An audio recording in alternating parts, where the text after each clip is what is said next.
গল্পের নাম লাশ। সন্ধ্যা নামে আমি বাড়ি ফিরি। মা অপেক্ষায় এতক্ষণ। মনে হয় যুদ্ধের তীব্রতা। মা শান্ত নয় কোনো দিনই, বোধ হয় কোনো মেয়েই নয়।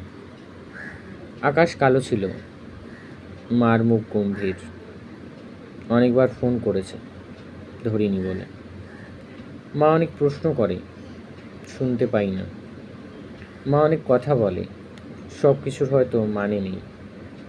স্নান ঘরে ঢুকি, মা চিৎকার করে, জানান দেয় কৌতূহল মেটেনি। একটা মুখ দেখে ফিরেছি, কলকাতার রাজপথে ছবির মতো শান্ত মুখ। তখন থেকে রোজের থেকেও অশান্ত আমি। লোকটার সাথে কথা বলিনি, ইচ্ছে করেনি। কিছুতেই টসকায় না লোকটা। এমন অসময়ে এরকম মানুষ কি করে জানি না, বুঝতে পারছি না, বুঝতে চাইছি। স্নান করছি, প্রচুর জল ঢেলে চলেছি অবিশ্রান্ত, তবু শান্ত হচ্ছি না। সেই শান্ত মুখ আমার মাথায়, স্নানঘরে, জলের গামলায়। মা ওদিকে চিৎকার করে জল খরচ কম করতে বলছে। বুঝতে পারি শুধু জল সংকট নয়, আরও অনেক সমস্যায় ভুগছে আমার দেশ, তামাম দুনিয়া। দুটো খাবার পেটে দিয়ে উঠে পড়ি, রোজের থেকেও কম খাবার। মার কথার স্রোত তখনও চলছে। হ্যাঁ হুঁ করে শুতে চলে আসি। হঠাৎ খেয়াল হয় মার আওয়াজ আর আসছে না, মানে মা ঘুমিয়ে পড়েছে। আমার ঘুম নেই এখনো। জলের লাইন দেওয়া খবরের কাগজের ছবিগুলো মাথায় ঘুরছে, চোখের সামনে। আমাদের এখানেও জলের সমস্যা শুরু হয়েছে। দেরিতে জল আসে, তাড়াতাড়ি চলে যায়। তবুও মানুষের হুঁশ নেই। সমানে মেশিন দিয়ে জল তোলা চলছে। এখন কত রাত, অন্ধকারে ঘড়ি কোথায় মালুম হয় না। ফোন বন্ধ, কখন করেছি তাও খেয়াল নেই। ফোন খোলার ইচ্ছে নেই এখন। জানলা দিয়ে লাইট পোস্টের আলোটা আসছে, তাতে কোনো রোমান্টিসিজম নেই। বিরক্তি বাড়াচ্ছে আলোটা। বেশ গরম আজকাল, তাই জানলাটাও বন্ধ করা যাচ্ছে না। বারান্দায় আসি, এক টুকরো বারান্দা দিয়ে গোটা চাঁদ দেখি, পরিষ্কার আকাশ দেখি। রোজের বিছানায় ফিরি। হঠাৎ মার ডাকাটাকিতে ঘুম ভাঙে। ওঠ, 7:30 বাজে। ফোনটা চালু করি। এরকমই কাটছে রোজ, এরকমই কাটে সমকালীন। চিনতে পারি না। বহুদিন পরে নিজের মনে ঘুরছিলাম একলা। নিজের বাড়ি, চেনা পাড়ার বাইরে আসার ফুরসত জুটল। যদিও এসবও চেনা দীর্ঘকালীন। চেনা কলকাতা, মাঠ, ট্রাম লাইন, গঙ্গাপাড়, কলোনি, মল, হাইরাইজ, কংক্রিট মেট্রোপলিস।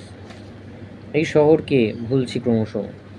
স্মৃতি আর ডুবিয়ে দেয় না মাথা, মন টনটন করে না। রোজের সেকেলেপনায় আদিম হয়ে উঠছে 21 শতক।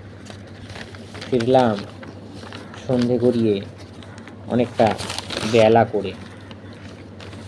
মা চিৎকার করে একইভাবে, আমিও চিৎকার করি একইভাবে। দুরকম দুই সত্তার তীব্র কথোপকথন। ফিরেছি আজও অশান্তি নিয়ে। একটা লাশ দেখে ফিরেছি। আমার বয়সী ছেলে, 27-28। আমার পাড়ার কয়েকটা পরের পাড়া। মুখ থুবড়ে চোখ উল্টে পড়ে আছে সে। পেটে গলায় কাটা, রক্ত শুকিয়ে গেছে দেহের আশেপাশে, রাস্তার উপরে। কিছু মানুষ আর কিছু মাছি ঘিরে রেখেছে লাশটা। বোধহয় খুন। তামাশা জমছে আস্তে আস্তে, ভিড় বাড়ছে ক্রমে। মার কানেও এসেছে ঘটনাটা। আমি জানি বলে স্নান ঘরে ঢুকে পড়ি। লাশের মুখটা ভেসে ওঠে চোখের সামনে, সবার নানা রকম মুখগুলো। সব কিছু ছিঁড়ে দৌড়ে পালিয়ে আসি। এক মাঠে এসে বসি। মাঠটা ক্রমশ ছোট হয়ে আসছে। একজন লোক ভূমিকম্পের খবর পড়ছে। নেপালে আবারও ভূমিকম্প হয়েছে। মা বলে চলেছে, জানিস আবার নেপালে ভূমিকম্প হয়েছে। মনে পড়ে কয়েক বছর আগে ভূমিকম্পের রাতে বেঁচে আছি নাকি খোঁজ নিয়েছিল প্রেমিকা, অন্যের স্ত্রী দীপান্বিতা। আমি লেখালেখি করছি দীর্ঘ অনেক বছর, অনেক দিন ধরেই মানুষের সাথে যোগাযোগটা আরও নিবিড় করা, সেটা কিভাবে সম্ভব সেটা ভাবতে ভাবতেই আরও অনেকটা সময় পেরিয়ে গেল। শেষমেশ মনে হলো যে আমার লেখা এবং পাঠের মাধ্যমে কিভাবে আরও মানুষের সাথে যোগাযোগ তৈরি করা যায়, তারই যেটা চেষ্টা। লেখা এবং পাঠের ব্যাপারে মন্তব্য জানাবেন। ভালো থাকবেন।